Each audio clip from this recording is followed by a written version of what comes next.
여러분들이 알다시피 창조의 세계는 원창조의 세계가 있고 재창조의 세계가 있습니다. 히브리어로 말하면 바라와 아사의 창조, 창조도 바라의 창조가 있고 아사의 창조가 있습니다.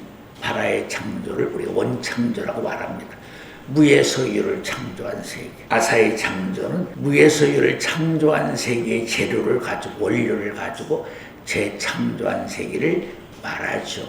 신학적으로도 다 배우고 있는 내용입니다. 히브리 11장의 1절 이하의 말씀을 인용한다면 믿음은 바른 것들의 실상이요 보지 못한 것들의 증거라는 말씀이 있죠. 믿음으로 세워진 세계가 있습니다. 그것은 하나님이 바라시고 원하시 인정하시는 믿음을 가진 사람들만이 그 세계를 볼 수 있는 것입니다. 물질로 이루어진 사람들은 그 세계를 보지 못합니다.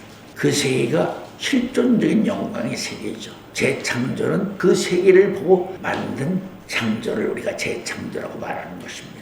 그렇기 때문에 보이지 않는 그 세계가 본래의 세계, 영원한 세계, 영광의 세계죠. 근데 우리는 물질로 지음을 받은 존재이기 때문에 물질의 세계뿐이 보이지 못합니다. 그런 물질로 이루어진 첫사람이 바로 아담입니다. 물질의 세계의 사람과 비물질의 세계의 사람은 영광이 다르죠. 비물질의 세계의 사람들은 물질의 세계를 주관하고 다스릴 수 있는 권위와 권세를 가진 자들입니다. 마태 18장 10절에는 사람은 누구나 뭘 가지고 있어요? 자기의 천사를 가지고 있습니다. 그 말은 나는 이 땅에서 물질의 세계에서 살고 있지만 나의 천사는 비물질의 세계에서 영원한 영광의 세계에 지금 존재하고 있다는 거죠. 우리가 기도하는 것, 기도 자체가 올라가는 것이 아닙니다. 우리의 기도를 받아서 누가 각자 여러분들의 천사가 여러분들의 기도를 다 받습니다. 그래서 기도의 그릇이 찰 때까지 기다렸다가 차면 여러분의 천사가 그걸 가지고 올라가죠. 그렇기 때문에 우리는 어느 의미에서는 우리 자신 자체가 동시적으로 영원한 세계에 살고 있고 또 영원치 않은 유한적인 세계에 우리는 동시적으로 살고 있다고도 말할 수 있습니다. 세상 사람들이 이런 말을 하는 걸 들었습니다. 당신은 나의 반쪽이요 두 사람이 하나가 된다. 그런 의미에서 당신은 나의 반쪽이라는 말이 있습니다. 우리도 그런 본질을 가지고 있습니다.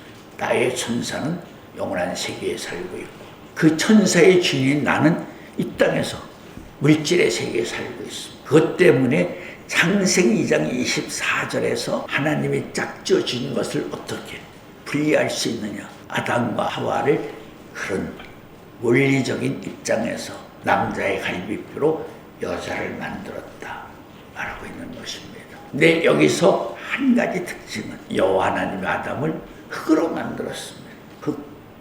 흙의 개념을 우리는 그냥 물질의 논리적인 사상으로 말합니다. 바위가 오래가 부서지고 흙이 되고 우리가 밟고 다닌 땅이 흙으로 다 이루어져 있다. 흙으로 사람을 만들었다. 흙 중에서 가장 고운 먼지와 같은 흙으로 만들었다. 그 흙만을 생각하지 흙이 가지고 있는 본질의 세계를 모릅니다. 마가사당 28절에 보면 흙은 어떤 내성을 가지고 있죠. 씨가 떨어지면 그 씨를 흙이 어떻게 해요? 싹을 틔워서 줄기를 자라게 해서 꽃 피게 하고 열매 맺게 하는 것이 흙입니다. 그게 흙이 가지고 있는 본성 중에 하나예요. 가인이 아벨을 쳐 죽였습니다. 아벨의 피를 누가 받았어요? 땅이 받았어요. 흙이 받은 것, 땅이 받았습니다. 전도서 3장 21절인가 보면 사람의 혼은 위로 올라가고 짐승의 혼은 땅 아래로 내려가는도다. 그렇기 때문에 흙은 사람의 생명, 피 속에 생명이 있죠. 생명과 영혼을 담는 그릇이 될 수도 있습니다. 흙은 물을 담는 그릇이 됩니다. 흙은 불도 담을 수 있는 그릇입니다. 흙은 선악을 구별할 줄 아는 본성을 가지고 있습니다. 저 죄악이 땅 속에, 흙 속에 가득 차면 그 죄악을 누가 참소해요? 흙이 참소합니다. 가나안의 10부족의 죄를 누가 참소하죠? 땅이 흙이 참소하는 것입니다. 이렇게 만물들도 흙의 품성을 받아서 살아가고 있기 때문에 만물들도 탄식한다. 로마서 8장 말씀을 잘 생각해야 됩니다. 그렇기 때문에 계시록 5장에 보면 하늘 위에 있는 자들과 땅 위에 있는 자들과 땅 아래에 있는 자들, 땅 속에서 머물고 있는 대상들이 있다는 거죠. 땅 아래에 있는 자들과, 그래서 공상과학자들은 땅 아래에도 지하세계에도 운명적으로 살아가는 존재들이 있다. 그런 과학 공상 만화 같은 거, 영화 같은 걸 만들기도 하죠. 근데 그것이 아주 엉터리다라고는 말할 수 있습니다. 왜? 땅 아래에는 영혼들이 머물러 있습니다. 예수님도 3일 동안 세월에 들어가셔서 4,000년 동안 갇혀있던 노아 때 물심판 이후 물로 심판을 받은 사람들은 어떻게 했죠? 세월에 들어가셔서 천국복음, 부활의 복음을 전하셨습니다. 땅 아래, 아까 말한 대로 짐승의 혼은 땅 아래로 내려가는도다. 땅 아래에도 영혼들이 머물고 안식하고 또 영혼들이 갇혀있는 소울이 있다. 그것들이 땅이 가지고 있는 내성, 땅이 가지고 있는 품성이라고 말하고 있는 것입니다. 흙으로 짐을 받았다. 조각가가 조각을 만들려면 필요한 재료가 있어야죠. 석고를 만드는데 필요한 재료가 있듯이 우리는 흙으로 만들었던 흙의 표면적인 생각만 가지고 살고 있어요. 흙으로 지었다는 말은 무슨 소리죠? 땅이 가지고 있는 고유적인 품성을 가지고 사람을 지었다는 소리입니다. 그래서 재창조의 세계에 있어서는 사람을 가장 늦게 지었습니다. 6째 날 짐승도 짓고 가축도 짓고 사람도 지었습니다. 근데 공통점이 뭐죠? 흙입니다. 흙으로 가축도 짓고 짐승도 짓고 사람도 지었습니다. 그렇다면 하늘에 있는 사람들은 비물질로 지었다고 했는데 그 비물질이라는 본질은 또 무엇인가 우리가 생각해 볼 필요가 있습니다. 비물질로 이루어지는 하늘에 존재하고 있는 궁창의 세계에 존재하고는 본격적인 존재들, 그들을 지었다고 하는 비물질이라는 그 재료도 무엇일까? 그것도 흙입니다. 같은 흙인데 세상 말대로는 말이 있죠. 사람도 죽은 사람을 대부분이 살아있는 인격적인 표현을 하잖아요. 죽은 시체, 시신 그렇게 말하죠. 살아있는 사람을 시체, 시신이라는 표현을 쓰지 않습니다. 죽은 사람들에게만 그런 표현을 적용을 하죠. 이것을 설명하기 위해서는 우리가 원인의 세계를 모를 때에는 나타나는 결과를 통해서 원인의 세계를 바라볼 수밖에 없습니다. 그래서 성경은 짝이 있다 하시는 것입니다. 이사야 34장 16절. 우리가 이 땅에 흐러짐을 받은 사람들도 비물질로 이루어지는 순간을 살전 4장 16, 17절에 변화를 받는다고 말합니다. 변화를 받는 순간은 1초에서 2초 사이라고 합니다. 변화를 받는 순간은 호련히 변화받는다. 또 고전 15장에도 불갑을 썩을 것이 썩지 아니함을 입고 불갑을 죽을 것이 죽지 아니함을 입는 그 변화는 2초이네. 1초에서. 그러면 흙으로 짐을 받은 사람이 변화를 받아서 뭐가 되는 거죠? 비물질의 몸이 되는 거죠. 아까도 말했듯이 비물질로 이루어진 사람들만이 물질의 세계를 지키고 다스리고 정복하고 충만시킬 수가 있습니다. 그래서 아직 완전한 생명은 되지 못했지만 어린 생명에게 아담에게 하나님 이름을 짓게 하는 것입니다. 그 말씀의 저희 속에도 아담은 비물질로 산령으로 지음을 받았기 때문에 흙으로 지음을 받아서 생기를 불어넣음으로 산령이 되었습니다. 물질로 이루어진 아담에게 하나님이 생기를 불어줌으로 산령이 된 것입니다. 비물질의 몸이 되는 것입니다. 그렇기 때문에 어린 생명이지만 그에게 물질의 세계에 이름을 짓게 하는 것입니다. 그 저희 속에도 비물질로 이루어진 신과 같은 존재, 죽음을 초월하고 죽음을 다스릴 수 있는 그런 존재로 시험을 받았기 때문에 아담에게 이름을 짓게 한 것입니다. 아담의 행위 언약에서 불순종함으로 그 영광을 다 뺏긴 것입니다. 다시 본래대로 흙의 사람이 된 것입니다. 그래서 너는 흙이니 흙으로 돌아가라. 그 의미의 말씀을 잘 깨달아야 됩니다. 그렇다면 흙의 사람이 말씀의 거룩하심과 말씀의 구속의 은총을 통해서 영광의 몸이 되면 그 사람은 흙으로 지음을 받은 사람이 비물질로 시험을 받은 사람과 같은 결과가 이루어진 것이죠. 그러니까 같은 흙이라도 물질로 이루어진 흙과 비물질로 이루어진 흙, 그걸 표현하려면 이렇게 말할 수밖에 없습니다.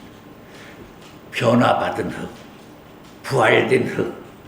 변화받은 흙은 같은 흙이라도 무슨 흙이다? 비물질로 이루어진 흙이다. 창조 원리의 본질적인 흙을 말하고 있는 것을. 흙으로 사람을 줬다. 그럼요, 뭐 그 흙, 먼지, 티끌, 고우는 그렇게만 알죠. 그렇기 때문에 히브리 6장 1절, 2절, 3절에서는 너희는 다 그리스도의 도의 초보에 속했다. 그렇기 때문에 고전 3장 1절 이하를 읽어보면 한번 읽어주세요. 고전 3장 1절. 고린도전서 3장 1절 말씀. 형제들아, 내가 신령한 자들을 대함과 같이 너희에게 말할 수 없어서 육신에 속한 자, 곧 그리스도 안에서 어린아이들을 대함과 같이 하노라. 내가 너희를 저주로 먹이고 밥으로 아니하였노니 이는 너희가 감당치 못하였으니이거니와 지금도 못하리라. 그렇죠. 지금도 못한다는 거예요. 왜? 저지나 먹기 때문에. 그래서 히브리 6장 1절 2절에 보면 그리스도의 도의 초보가 6가지가 명확하게 제시되어 있죠. 첫째 회개, 두 번째 신앙, 세 번째 세례, 네 번째 안수, 다섯 번째 부활, 여섯 번째 심판. 이 6가지가 그리스도의 도의 초보입니다. 히브리서 6장 1절 말씀. 그러므로 우리가 그리스도 도의 초보를 버리고 죽은 행실을 회개함과 하나님께 대한 신앙과 세례들과 안수와 죽은 자의 부활과 영원한 심판에 관한 교훈의 터를 다시 닫지 말고 완전한 데에 나아갈지니라. 하나님께서 허락하시면 우리가 이것을 하리라. 왜 이 6가지를 그리스도의 도의 초보라고 하는지 그 의미도 우리가 분명히 알아야 됩니다. 예수님이 3년 동안 이 땅에서 공생의 과정에서 제자들에게 이 6가지를 말씀했다는 거예요. 근데 그때는 제자들이 다 까막눈이었습니다. 내가 죽었다가 3일 만에 살아나리라. 그러니까 죽었다가 살아나는 게 뭐지? 이 구절도 성경에 있습니다. 그러다가 예수님이 죽었다가 3일 만에 부활하시고 40일 동안 이 땅에 10번 나타내시고 11번째 500여 형제가 보는 가운데 승천하셨죠. 그 10일 후에 부활한 지는 50일째 되는 날, 승천하신 날은 10일 후에 보혜사 성령을 보내주셨죠. 그래서 마가에 들었던 120문다가 예수님이 보내주신 보혜사 성령을 통해서 성령의 첫 열매를 맺는 사람들이 되었습니다. 성령의 첫 열매를 맺은 사람들이 3년 동안 예수님이 하신 말씀을, 공생의 과정에서 하신 말씀을 그때서야 다 깨닫게 되었어요. 3년 동안 예수님이 공생의 과정에서 해주신 말씀이 바로 6가지라는 거죠. 회개, 신앙, 세례, 안수, 부활, 심판. 그래서 이 6가지를 가지고 성령의 인도를 받아서 120문다가 세계 각지로 흩어졌죠. 그들이 초대교회를 이루면서 초대교회를 통해서 전한 복음이 바로 6가지입니다. 그래서 그것을 그리스도의 도의 초보라고 하는 것이에요. 그리스도의 복음의 역사의 시초가 되는 복음. 그런데 안타깝게도 그 복음을 사로잡고 있는 자들의 기득권에 의해서 6가지의 다른 말씀을 절대 금기로 여겼습니다. 이 6가지 말씀을 다른 위에 말씀하면 이건 이단이야, 마귀야. 마치 갈라디아 1장이 보면 바울도 그런 말을 똑같이 했습니다. 내가 전한 복음에 하늘에 직접 천사가 와서 말할지라도 그건 가짜야. 갈라디아서 1장 6절 말씀. 그리스도의 은혜로 너희를 부르신 이를 이같이 속히 떠나 다른 복음 쫓는 것을 내가 이상히 여기노라. 다른 복음은 없나니 다만 어떤 사람들이 너희를 요란케 하여 그리스도의 복음을 변하려 함이라. 그러나 우리나 혹 하늘로부터 온 천사라도 우리가 너희에게 전한 복음 외에 다른 복음을 전하면 저주를 받을지어다. 그리고 이 계시록 20장 18, 19절 말씀처럼 우리가 전한 복음에 한 자, 성경 말씀 한 자를 더한 자라 뺀 자라 저주를 받는다는 말씀을 앞세워가지고 6가지 외에 다른 말씀을 못하게 했습니다. 그것이 2000년 동안 그대로 이어왔어요. 2000년 동안.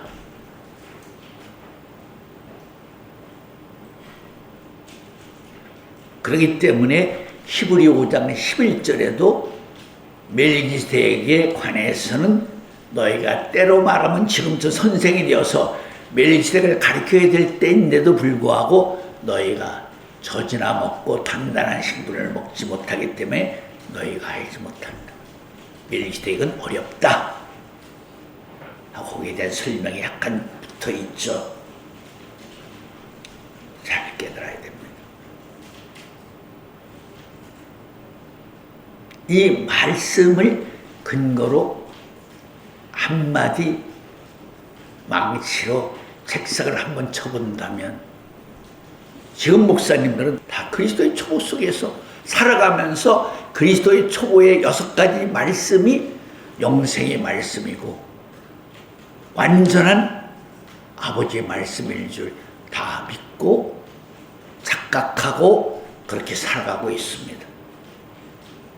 그렇기 때문에 예수님이 누가복음 18장 8절 후반에 과부 얘기하다가 인자가 올 때 믿음을 보겠느냐고 하시는 것이에요.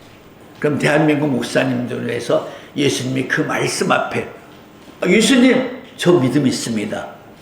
그렇게 손들을 수 있는 사람들도 많이 있을 거예요. 예수님이 섭섭합니다. 나 몇만 명을 건드리고 성도를 건드리고 목사입니다. 근데 왜 나를 믿음이 없다고 말하십니까? 이게 반문할 수도 있습니다. 말도 안 되나 따질 수도 있습니다. 세상 말로 얘기하면. 그러나 예수님이 재림에 마다 다시 오시는 예수님의 입장에서 예수님이 지목하고 있는 믿음은 어떤 믿음이에요? 죽어서 구원받는, 영혼 구원받는, 베드로서 1장 9절 믿음의 결국은 영혼 구원이다. 영혼 구원받는 믿음을 말하는 것이 아니에요. 생명의 부활로 구원받는 믿음을 말하는 것이 아니에요. 무슨 믿음? 산자의 믿음. 갈라디아 3장 6절 9절 아브라함 같은 믿음을 가진 사람 아브라함 같은 축복을 받는다고 그러니까 우리는 다 그걸 쉽게 생각해요. 아브라함은 죽은 믿음을 가진 사람이 아니에요. 그래서 하나님이 산자의 말씀, 산자의 세계를 말할 때에는 꼭 세 사람의 이름을 대죠. 나는 아브라함의 하나님, 이삭의 하나님, 야곱의 하나님. 하나님 안에서 모든 사람이 살았느니라. 아브라함의 믿음은 죽어서 구원받는 믿음이 아니에요. 마태 8장 11절에 예수님이 친히 하신 말씀은 이죠. 그것도. 지금 아브라함 어디 있어요? 아브라함은 하나님이 낙원에 거룩한 의인들을 위해 준비한 거룩한 성에 있습니다. 마태복음 8장 11절 말씀. 또 너희에게 이르노니 동서로부터 많은 사람이 이르러 아브라함과 이삭과 야곱과 함께 천국에 앉으려니와 나라의 본 자손들은 바깥 어두운 데 쫓겨나 거기서 울며 이를 갈미 있으리라. 아브라함은 죽은 자가 아니에요.